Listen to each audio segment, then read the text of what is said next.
Hello students, welcome in my YouTube channel geology classes. हम पढ़ रहे थे बायोलॉजिकल क्लासिफिकेशन या जैविक वर्गीकरण।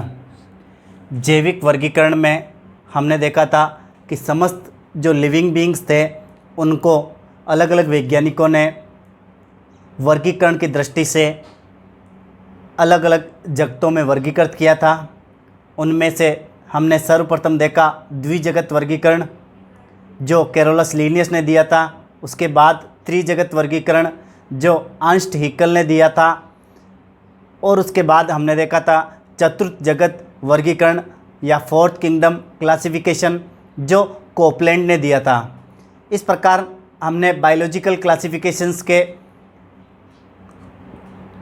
3 अलग अलग प्रकार देखे, जिनमें 2 किंगडम क्लासिफिकेशन, 3 किंगडम क्लासिफिकेशन और 4th किंगडम क्लासिफिकेशन था।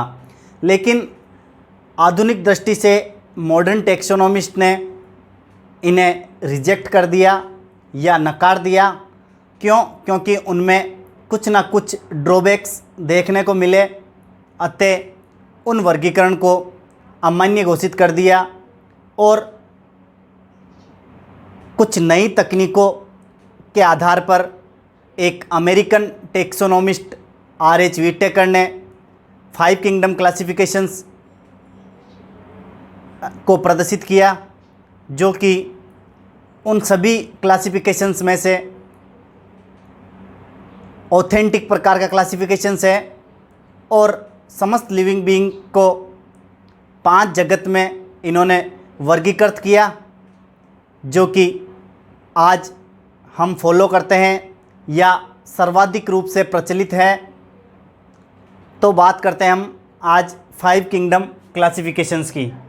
5 किंगडम क्लासिफिकेशन या पंचजगत वर्गीकरण की कॉन्सेप्ट की बात करें तो पंचजगत वर्गीकरण की कॉन्सेप्ट अमेरिका के एक वर्गीकविद या टेक्सोनोमिस्ट जिनका नाम R.H. व्हिटेकर था, इन्होंने प्रपोज्ड किया था या प्रस्तावित किया था 1969 अर्थात 20वीं शताब्दी में 1969 में ये वर्गीकरण प्रस्तावित किया गया था।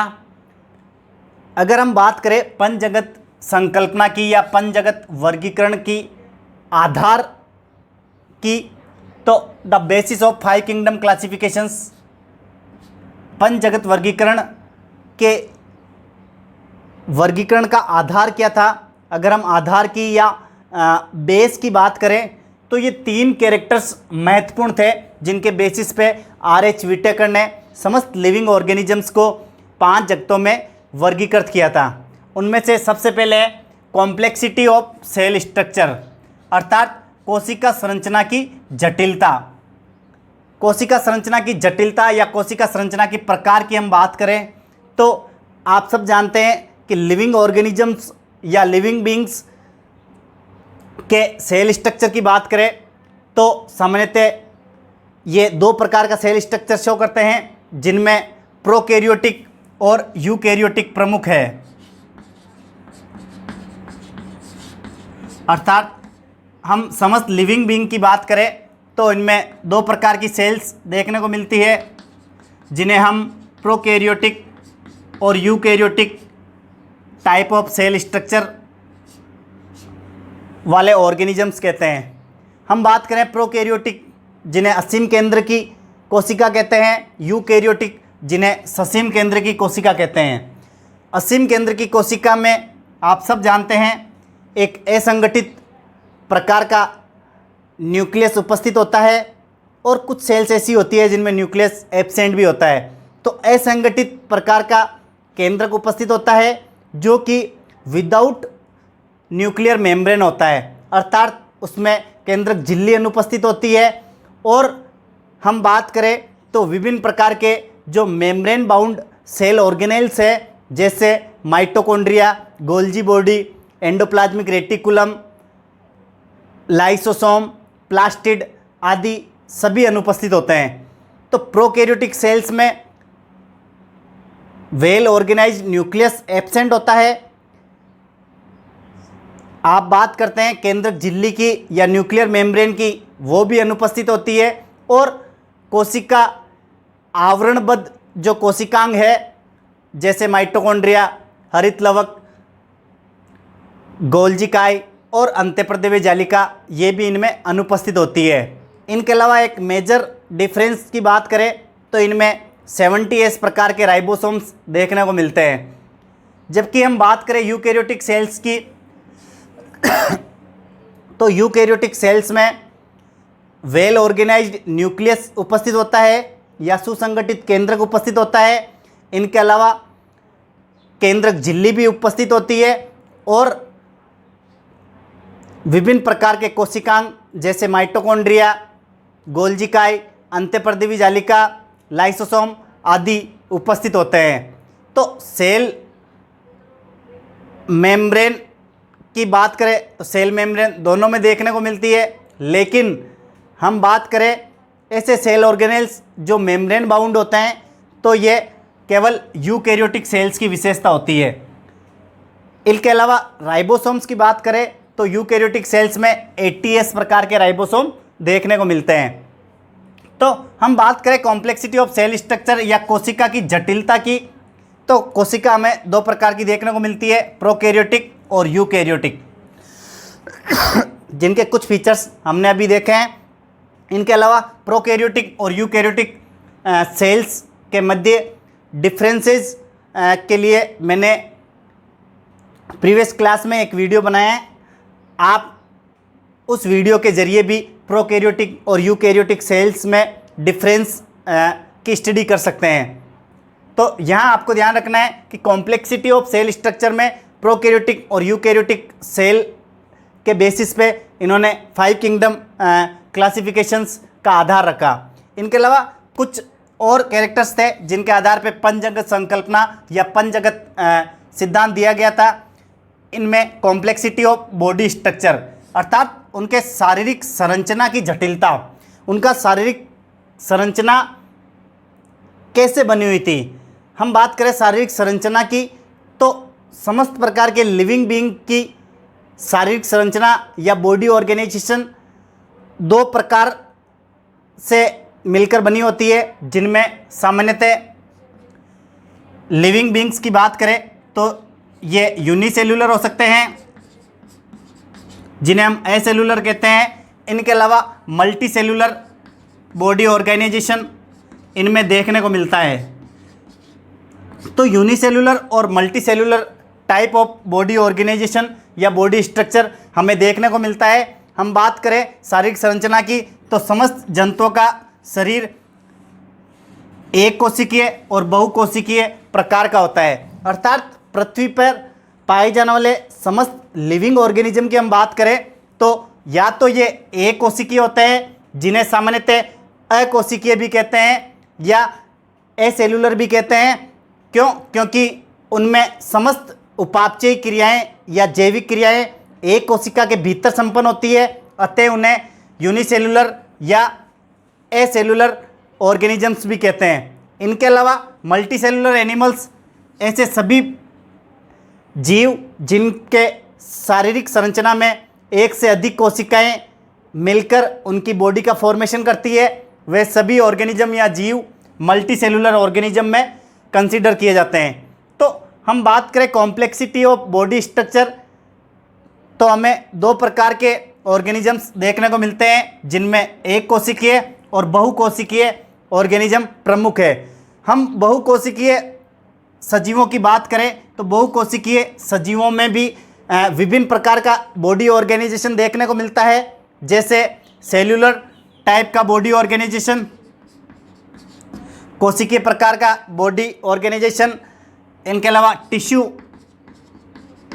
Level body organisation, organ level body organisation और organ system level body organisation हमें देखने को मिलता है। तो आप कह सकते हैं कि एक कोशिकीय और बहुकोशिकीय जंतु हमें लिविंग ऑर्गेनिजम्स में देखने को मिलते हैं। अब बात करें एक और आधारिक लक्षण की तो उसमें आता है मोड ऑफ न्यूट्रिशन, अर्थात पोषण के प्रकार के आधार पर इन्होंने समस्त लिविंग ऑर्गेनिज्म को 5 जगतों में डिवाइड किया। तो ये भी एक मुख्य आधार था मोड ऑफ न्यूट्रिशन या पोषण का माध्यम। पोषण के माध्यम के आधार पे या पोषण की प्रकृति के आधार पर समस्त सजीवों को RH व्हिटेकर ने 2 टाइप्स में डिवाइड किया, जिनमें सामान्यतः ऑटोट्रोपस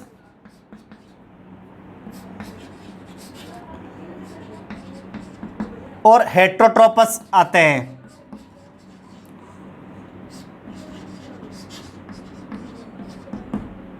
ऑटोट्रोपस जिन्हें स्वपोषी कहते हैं, हेटरोट्रोपस जिन्हें हम विषमपोषी कहते हैं।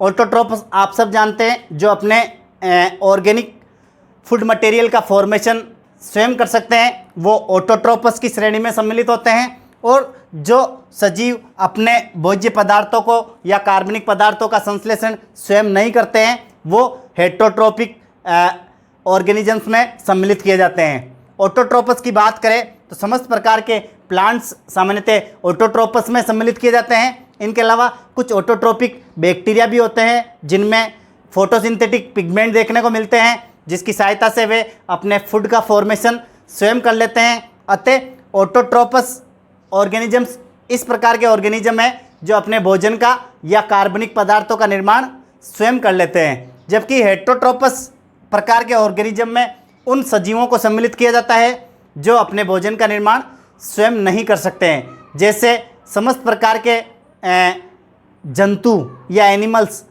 जो अपने भोजन का निर्माण स्वयं नहीं कर सकते हैं, वो विषमपोषी प्रकार का मोड ऑफ न्यूट्रिशन दर्शाते हैं। तो ये 3 मेजर कैरेक्टर थे जिनके आधार पे इन्होंने पंचजगत संकल्पना की कॉन्सेप्ट को रखा। इनके अलावा 2 और कैरेक्टर्स थे जिनको भी इन्होंने पंचजगत संकल्पना को प्रस्तावित करने के लिए आधार माना, जैसे फाइलोजेनेटिक रिलेशंस। इनके अलावा आप कह सकते हैं फाइलोजेनिक रिलेशन के अलावा जैसे इनके लिविंग पैटर्न या इकोसिस्टम की लाइफस्टाइल को भी इन्होंने पंचजगत संकल्पना में आधारित लक्षण के रूप में प्रस्तावित किया। तो ये कुछ कैरेक्टर्स थे जिनके आधार पे इन्होंने 1969 में या 1969 में पंचजगत संकल्पना को प्रस्तावित किया। अब बात करते हैं समस्त लिविंग बीइंग्स की। तो उस समय पाए जाने वाले समस्त ऑर्गेनिजम्स को इन्होंने पंचजगत में वर्गीकृत किया, जिनमें सबसे प्रथम आता है किंगडम मोनेरा। किंगडम मोनेरा के अंतर्गत इन्होंने सामान्यतः प्रोकैरियोटिक ऑर्गेनिजम्स को रखा। इनके अलावा इनमें साइनोबैक्टीरिया या नील हरित शैवाल को भी रखा। तो मोनेरा के अंतर्गत आर्कीबैक्टीरिया और आप कह सकते हो जो ट्रू बैक्टीरिया है या यू बैक्टीरिया है, तो आर्कीबैक्टीरिया, यू बैक्टीरिया और साइनोबैक्टीरिया, इन तीनों को इन्होंने किंगडम मोनेरा के अंतर्गत रखा। बात करते हैं सेकंड किंगडम प्रोटिस्टा की। तो प्रोटिस्टा के अंतर्गत इन्होंने यूनिसेलुलर एक कोशिकीय फंजाई इनके अलावा यूनिसेलुलर प्लांटी और इसके अलावा एक कोशिकीय प्रोटोजोआ जंतुओं को इन्होंने किंगडम प्रोटिस्टा में रखा। अब बात करें किंगडम प्लांटी की। तो किंगडम प्लांटी में इन्होंने समस्त प्रकार के बहुकोशिकीय हेट ऑटोट्रोपिक ऑर्गेनिजम्स को रखा, अर्थात समस्त प्रकार के जो बहुकोशिकीय स्वपोषी प्रकार के सजीव है जिनमें समस्त प्रकार के पादप सम्मिलित किए जाते हैं, इनको इन्होंने किंगडम प्लांटी के अंतर्गत रखा। इन्होंने चतुर्थ जगत संकल्पना के अलावा एक अलग जगत प्रस्तावित किया। यह जगत था किंगडम फंजाई। किंगडम फंजाई में इन्होंने समस्त प्रकार के बहुकोशिकीय कवकों को सम्मिलित किया। क्यों? क्योंकि एक कोशिकीय कवक की बात करें तो एक कोशिकीय कवक किंगडम प्रोटिस्टा में सम्मिलित कर लिए थे, तो इन्होंने बहुकोशिकीय कवकों को किंगडम फंजाई में वर्गीकृत किया और यही एकमात्र ऐसा किंगडम या जगत था जो कि RH व्हिटेकर ने नया प्रस्तावित किया। इसके अलावा ये जो चारों किंगडम थे, kingdom Monera, kingdom protista, kingdom Plantae और किंगडम एनिमेलिया, चतुर्जगत वर्गीकरण में भी देखने को मिलते हैं। लास्ट किंगडम था किंगडम एनिमेलिया। इसमें समस्त प्रकार के मल्टीसेल्युलर ऑर्गेनिजम्स या बहुकोशिकीय सजीव को रखा। इनके अलावा ऐसे ऑर्गेनिजम्स जो विषमपोषी थे अर्थात हेट्रोट्रोपिक टाइप का मोड ऑफ न्यूट्रिशन शो कर रहे थे, उन सभी ऑर्गेनिजम्स को इन्होंने किंगडम एनिमेलिया में रखा, जिसमें फाइलम पोरीफेरा से लेके फाइलम मेमेलिया तक के जंतुओं को सम्मिलित किया जाता है। तो स्टूडेंट्स ये था 5 किंगडम क्लासिफिकेशंस के मेजर या बेस कैरेक्टर्स। आई होप आपको ये वीडियो पसंद आया होगा। हम इसके नेक्स्ट वीडियो में एक एक किंगडम का डिटेल से अध्ययन करेंगे, जिनमें kingdom Monera, kingdom protista, kingdom Plantae, kingdom fungi और किंगडम एनिमेलिया है। तो इनको हम डिटेल से आने वाले दिनों में वीडियो के रूप में डिस्कस करेंगे। तब तक के लिए आप मेरे YouTube चैनल को अधिक से अधिक लाइक, शेयर और सब्सक्राइब कीजिए। धन्यवाद। Thanks for watching me.